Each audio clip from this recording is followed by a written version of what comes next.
这一年，李唐王朝发生了大规模的民间请愿活动，百姓的声音穿过重重宫门，直抵中央权力中心。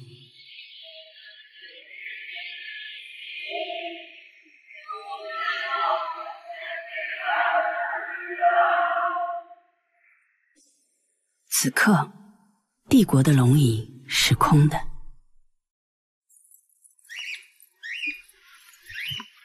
大唐真正的一把手是皇太后武媚娘。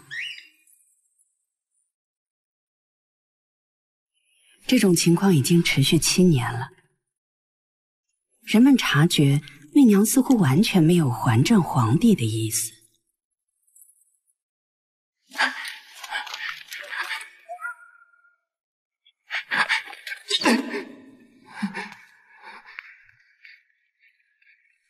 圣上，那些人还是没散，都在宫外跪着呢，一个也不肯走。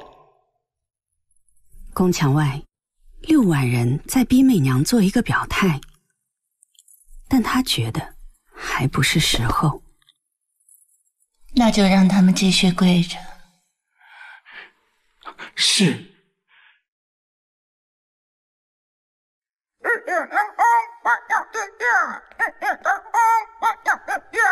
前不久，媚娘给自己起了一个新的名字——武曌。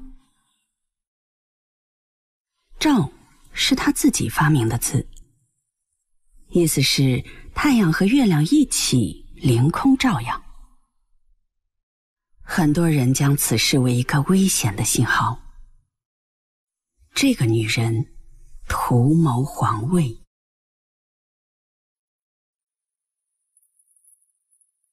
为什么要改掉媚娘这个名字？她可是太宗皇帝赐给你的，夸你妩媚动人，艳压群芳。可他也一直在提醒天下人，我只是个狐媚惑主，靠色相攫取权力的女人。权力，甚至至高权力的滋味，尝也尝过了。你就这么舍不得收手，连亲生儿子的皇位都要抢吗？只做一个母亲不好吗？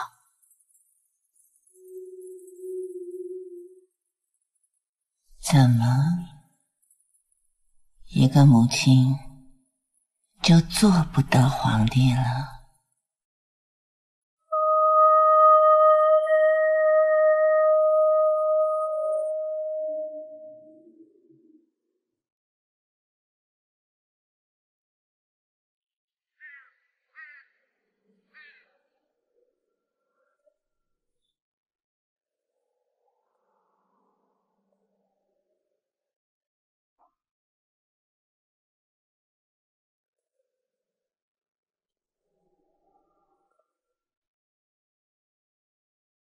这一天，你的儿子现任皇帝李旦也加入了民间的请愿团。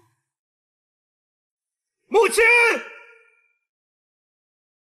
求您成全儿子的心愿，成全天下人的心愿吧。母亲，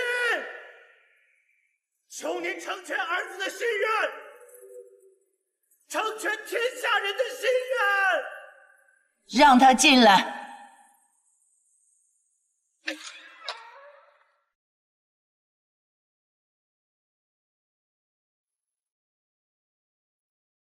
女人做皇帝，阻碍之大可以想象，但我想不到的是，你得到的支持竟然也很大。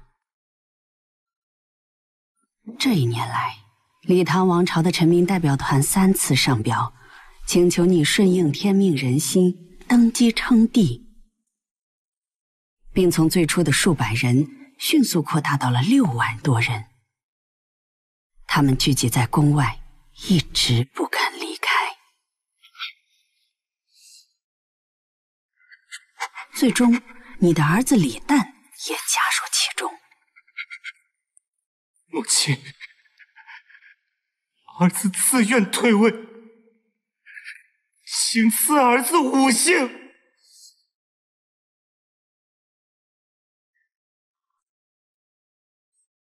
他坚决请求母亲代替自己当皇帝，甚至要求改姓母亲的姓氏武。中国历史上唯一的女皇即将诞生。则天是你曾经拥有过的帝号。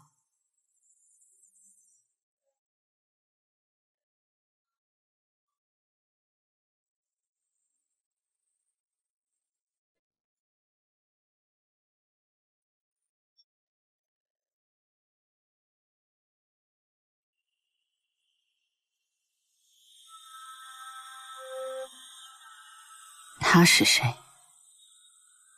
我的父亲武士曰。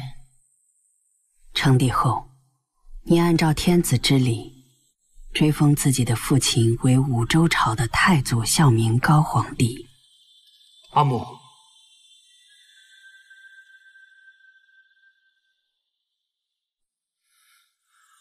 过来。对于儿子李旦，你行使了君父的惯性权，将他改名为武伦，封为武周朝的皇嗣。皇嗣是个微妙的称呼。过来。尽管算不上正式的皇太子，但此时的武伦依然是很多人心中默认的武周继承人。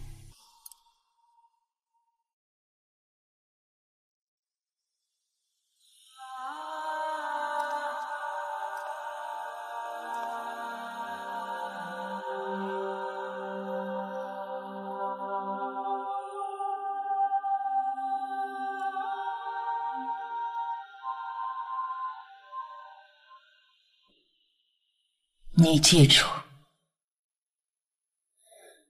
如今这就是我们武家的太庙。太庙就是皇帝的宗庙。礼堂的太庙已经被你摧毁，此刻武周的太庙里供奉的是你的父亲。中国古代是一家一姓的天下，开国皇帝必须把江山传给自家子孙。我的好儿子，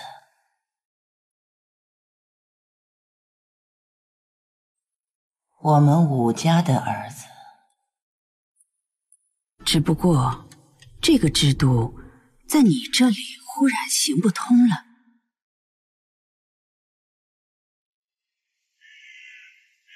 宣洛阳人王庆之。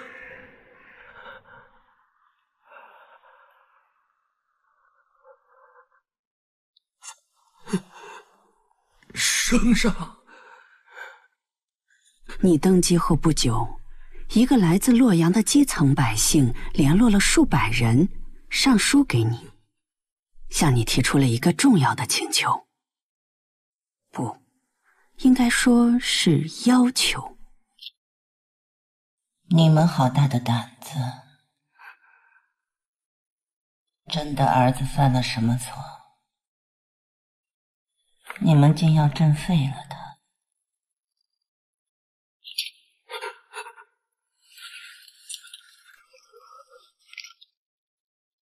圣上，古话说得好，神不兴非类，民不思非粗。如今天下已是武家的天下，武家江山怎么能让李家人来继承呢？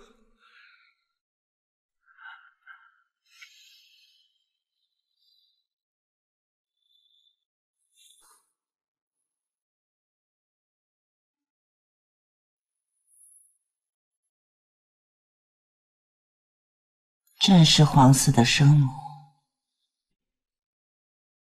皇嗣是朕的血脉，朕已赐皇嗣5姓，怎能说他不是武家人？圣上明鉴，自古只有夫死从子的母亲，哪有夫死从母的儿子呀？你是一个女人，按照传统，你的儿子并不被认为是你父系家族的一员。在王庆之等人的上书里，另一个人显然更有资格继承你的武州。阿翁，孙儿来了。那就是你哥哥的儿子，你父亲的孙子，武承嗣。圣上，此时皇嗣虽改姓武，可一旦继承大统，只怕会舍弃武姓，恢复李唐啊！这不是什么危言耸听之语。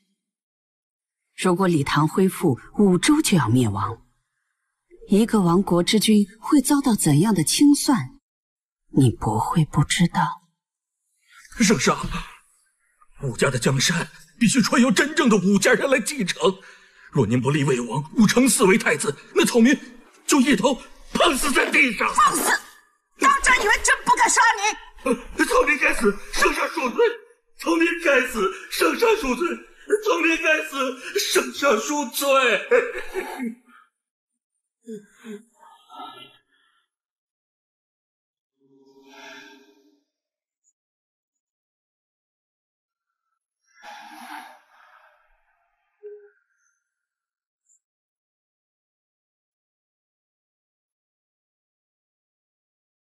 立储这样的大事，朕岂可随意允诺？王庆之的第一次请命还是被你驳回了，但你留给他一张特别通行证，允诺这个平民凭着这张通行证随时可来皇宫见你。显然，这次请愿动摇了你。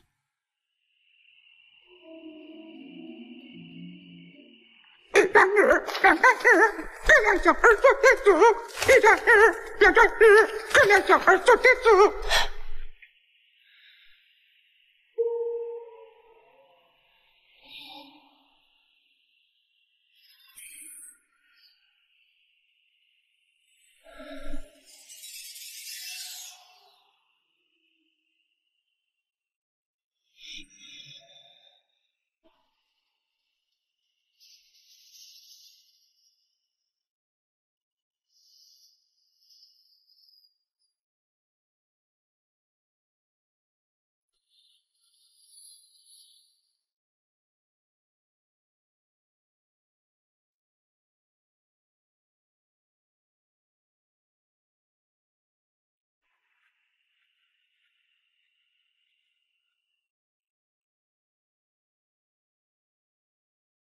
王庆之背后的人是武承嗣。我知道，虽然你的儿子现在跟着你姓武，但你的家族不认他为武家人。我也知道，这带来一个更致命的问题。那你自己还算武家人吗？毕竟嫁出去的女人泼出去的水是天下共识。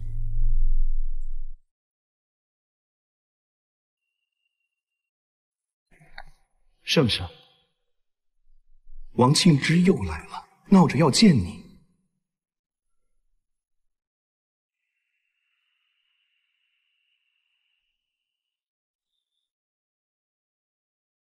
得到你赋予的特权后，王庆之频频上表。这场政治动员活动的规模越来越大，许多官员被裹挟进来，联名书表。他们认为，女人的江山当然要传给娘家侄子。今日不见，打发他走。圣上，王庆之说，今日若见不到您，绝不回去。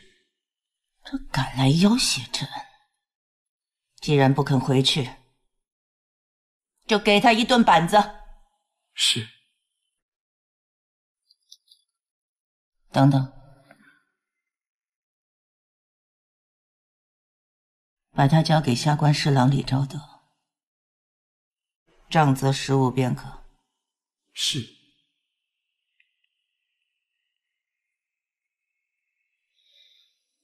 放了我！放了我！你就是王庆之？是，草民是王庆之。给我打！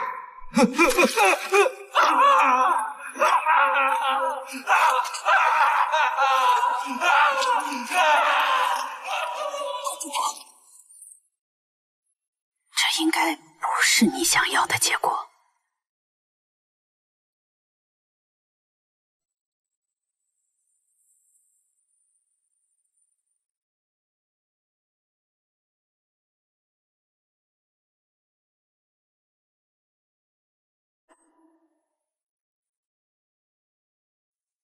圣上，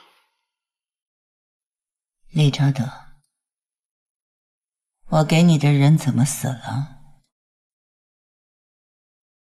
回圣上，臣把他打死了。李昭德是日后宰相集团的重要一员，他脾气火爆，却深得你的信任。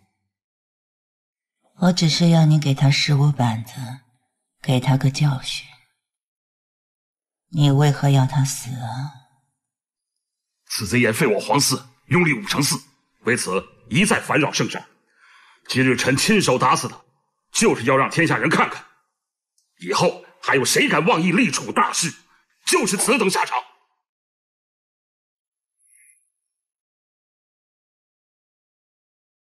王庆之之言有何不妥呀？武承嗣和朕是同姓血亲，难道没有资格继承武家的江山吗？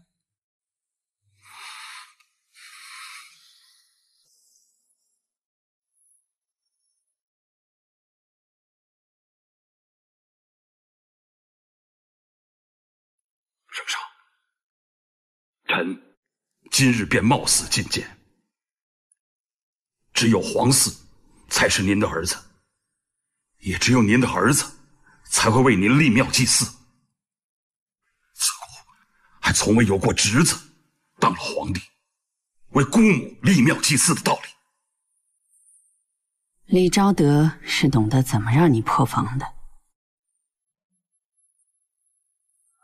古代宗庙制度以男性为主，配偶相随。你虽然姓武，但你不是武家的儿子和媳妇，所以你得不到武家子孙的祭祀。如果武承嗣继承了你的皇位，他也会像你一样追认自己的父亲为皇帝，重新确立自己的皇室宗庙系统。姑姑和侄子虽然都有同一个姓，但根据传统，你们姑侄之间算不上有任何血脉和精神的联系。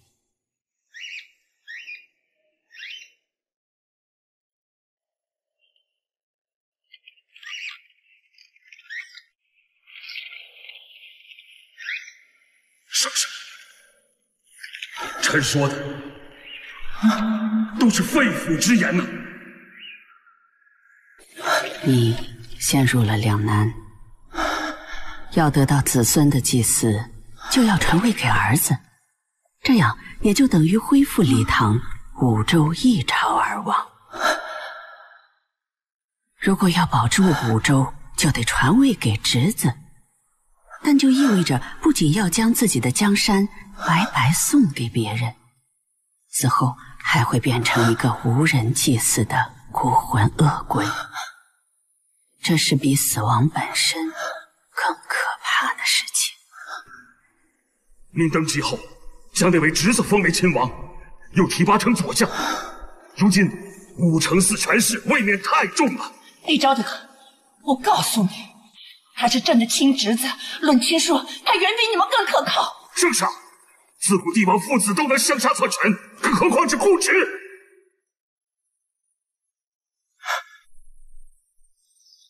您怎么能给他这么大的权势？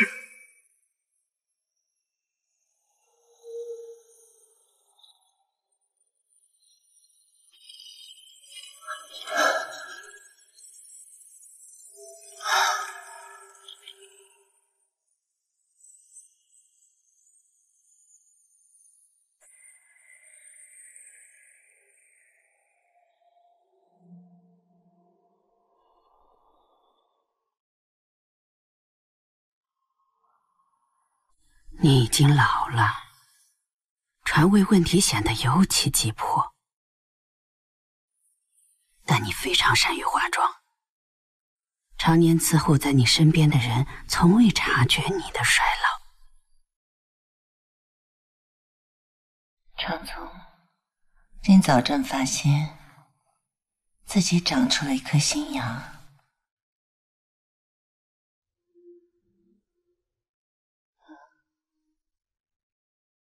谁也无法核查这个神迹的真实性。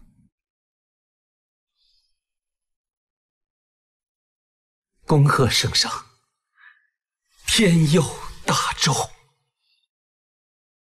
这一年，你更改年号为长寿，庆贺自己长出了新的牙齿，好让天下人都知道他们的女皇还很年轻。太子之位，谁也别惦记。武承嗣已被敲打，你还在警告谁别惦记？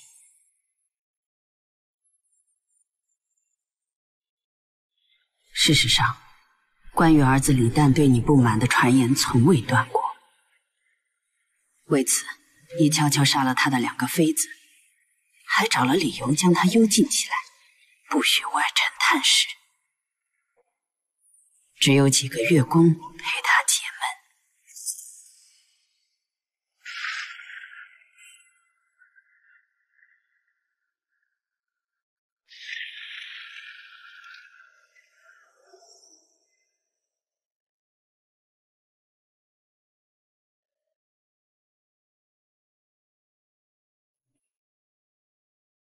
人人都说你心狠，不像个母亲。我不是心狠，我是害怕。怕什么？怕他们把我的亲人都变成我的敌人。这俩小孩做天主，一转日，两转日，这俩小孩做天主。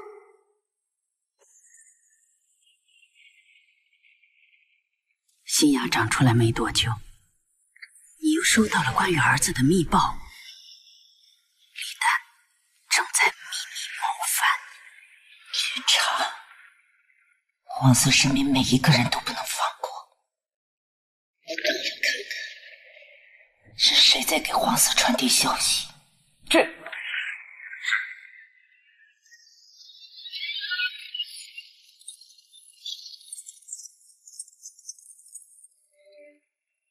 来俊臣被你一手提拔起来的酷吏，令整个朝廷闻风丧胆的魔鬼，能从任何人嘴里拷问出你的疑心所在，你竟派他去审问你儿子身边的人，因为你忘了一个忧患在你心中埋藏已久。这件事我常常想起王庆之，他死在李昭德的帐下。你知道这意味着什么？李昭德敢直接杖毙王庆之，并公然宣布王庆之妄议立储的罪行，向你释放了一个危险的信号。在你立继承人这件事上，反对你的侄子、拥护你的儿子，是朝廷高层的普遍倾向。今日臣亲手打死你，就是要让天下人看看，以后还有谁敢妄议立储大事，就是此等下场。只是这个倾向似乎带着浓厚的背叛之意。这么拥护的究竟是我的儿子乌伦，还是李唐的血脉里的？他们到底是忠于我，还是仍然心念旧唐？殿下，究竟是谁在暗中鼓动？是不是李昭德？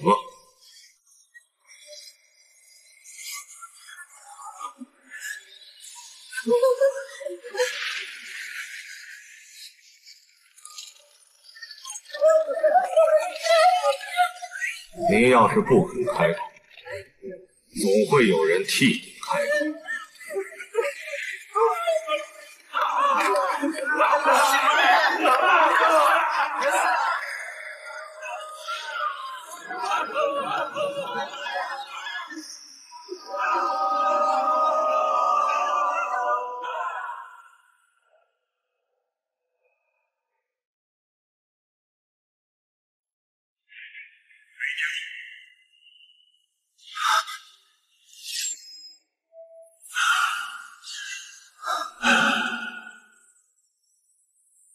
你不能这样对你的儿子，不能这样对李家的儿子。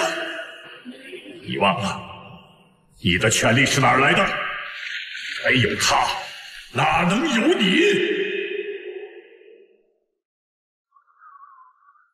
李治死的那年，大唐内外实在不太平，北部、西部和南部边境同时爆发叛乱，关中粮食欠收，蝗灾和瘟疫频发，尸横遍野，百姓一子而食。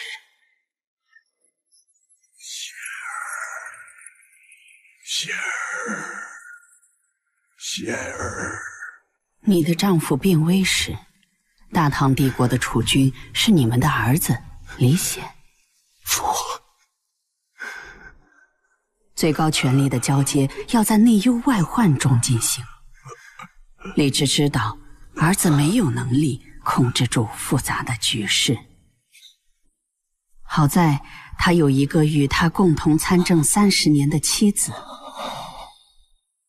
于是，在他的遗诏中出现了最关键的一条：军国大事，如果有拿不定主意的，你一定要问。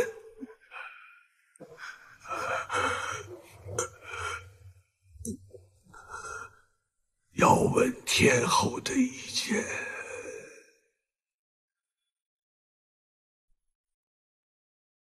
让太后摄政并没有什么稀奇，但允许太后过问军国大事，相当于分享了至高无上的皇权，这在大唐建国以来绝无仅有。可如果把这条遗诏放在皇室家庭这个尺度来看，也不算违背中国的传统。作为一家之主的父亲去世后，一旦儿子无法挑起家庭重担，就必须由主母当家。阿母，阿母，你为什么这么对我？你为什么这么对我？我是你的儿子。于果，太后当然高不过皇帝，但于家，母亲却能压过儿子。手里的一丝皇权，足以让你废掉不成器的儿子李显。你开始走向一条女皇之路。母亲，求您成全儿子的心愿，成全天下人的心愿吧。母亲，求您成全儿子的心愿，成全天下人的心愿。这条路的最后一步是儿子李旦的自请退位和改母姓。他的姿态向天下表明，你的称帝并非篡权夺位，而是儿子尽孝道，自愿把皇位让给了母亲。这就是你作为女人去掌握最高权力的唯一支点。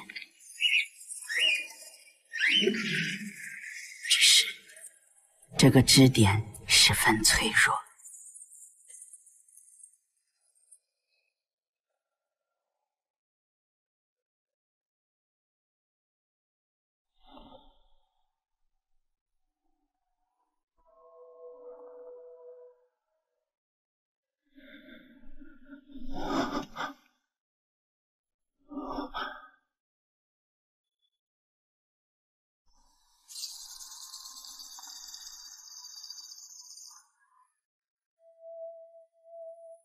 圣上，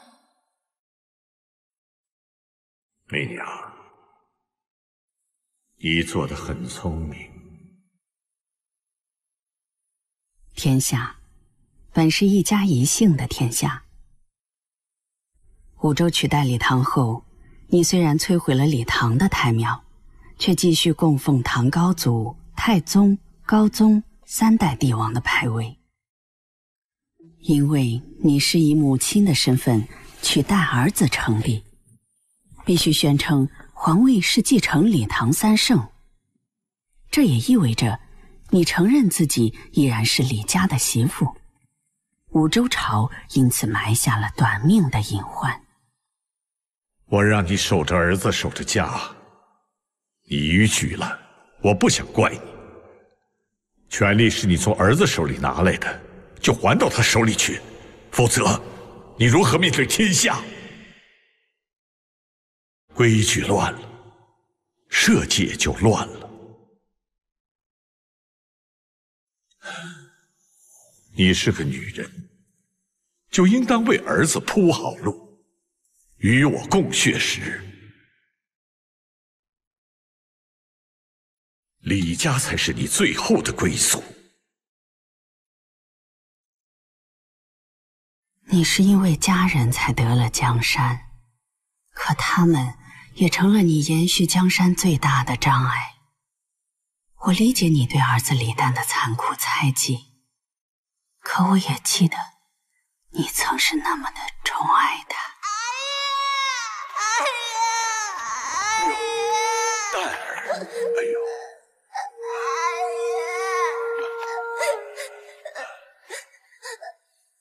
这是怎么了？怎么哭了？为什么要赶蛋儿走？哎呦，阿爷怎么是赶蛋儿走呢？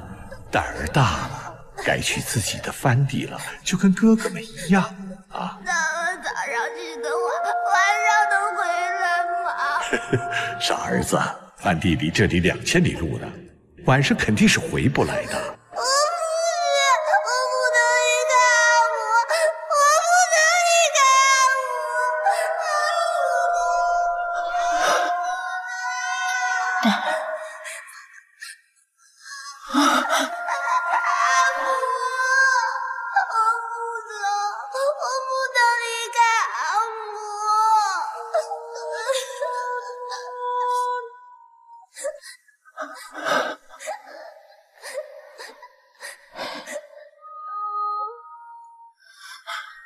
蛋儿不离开，不离开啊！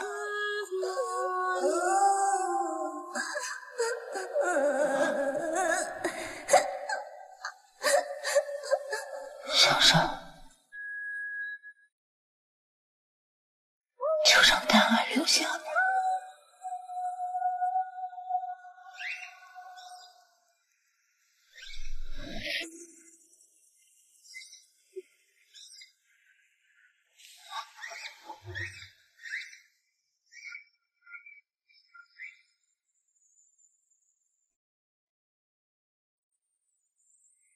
上刑具，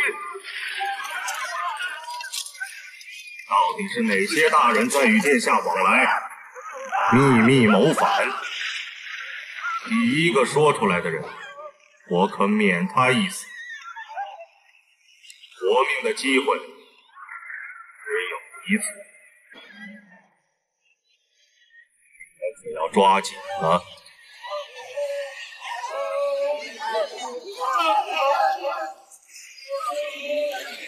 我说，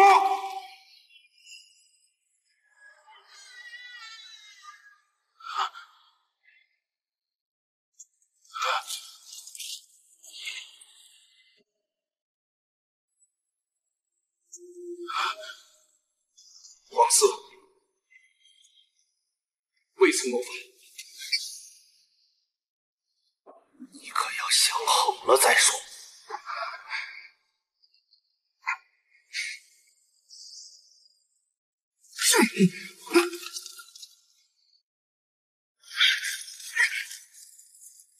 我说，王四确实未曾谋反。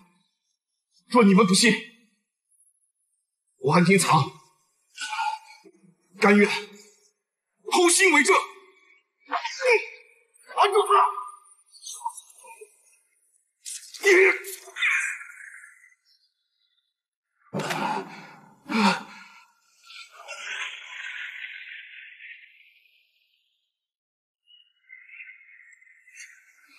告诉圣上，王四谋反。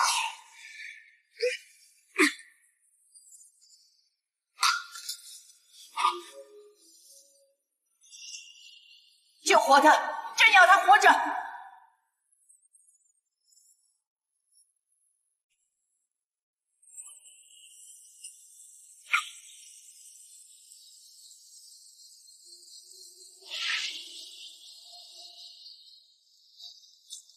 圣上，王四。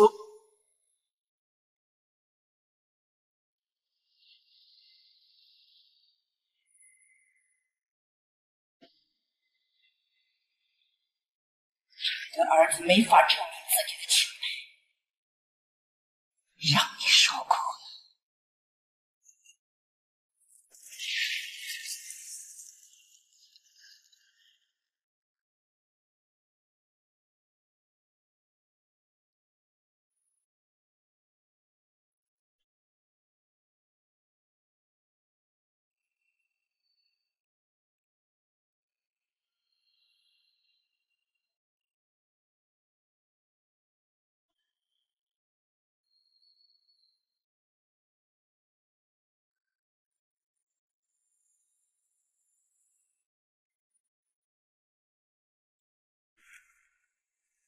圣上，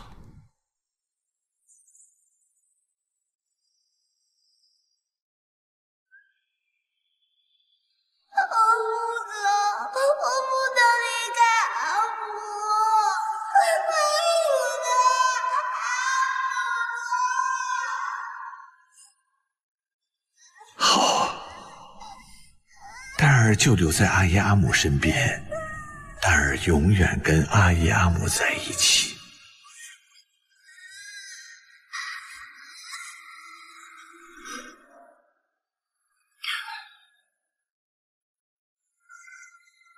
才就证明是阿姆吗？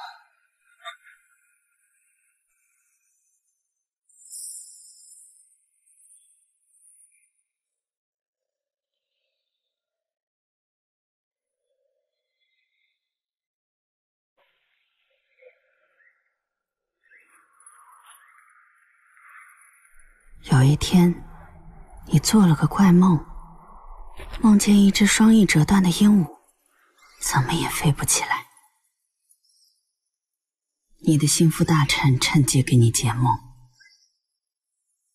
你姓武，鹦鹉就代表着你本人，折断的2个翅膀代表着你的2个儿子。儿子回归，你才能高飞。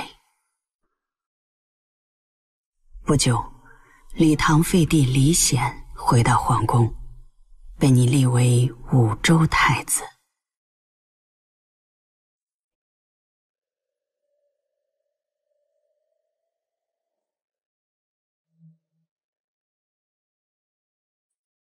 几年后，武周朝的几位重臣力图拥立李显为君，为你最宠幸的男人制造了谋反的罪名，率领禁军将其诛杀，并趁机逼迫你禅位。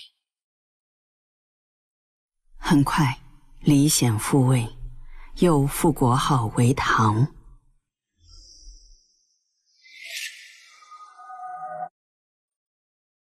但他宣称周唐一体，母子相承，还为你上尊号为则天大圣皇帝。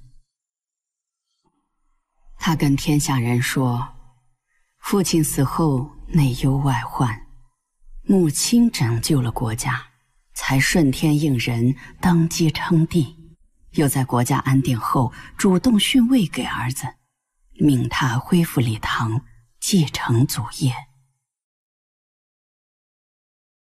你既是明君，又是慈母，言外之意，谁也不能说你曾是一个非法把持朝政的女人。仙儿在乡下关了15年，陈文聪会了不少，他是我立的太子，否定了我，就等于否定了他自己。你一世英名，什么都算到了。可是五州终结，一朝而亡。作为皇帝，你还是失败的。我至少证明了一点，皇位是为男人设计的游戏。在这样的游戏里，女人就算拼尽全力，也不会得到应有的回报。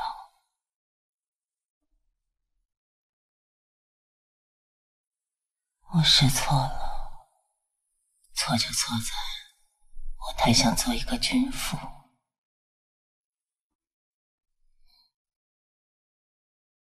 可天下人能给我的，只能是母亲和妻子的位置。女人就是女人，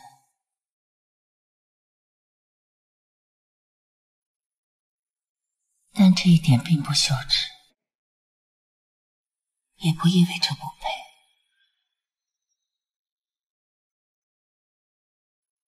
有一点，我做得很好。我让你们知道，女人会摆在何处。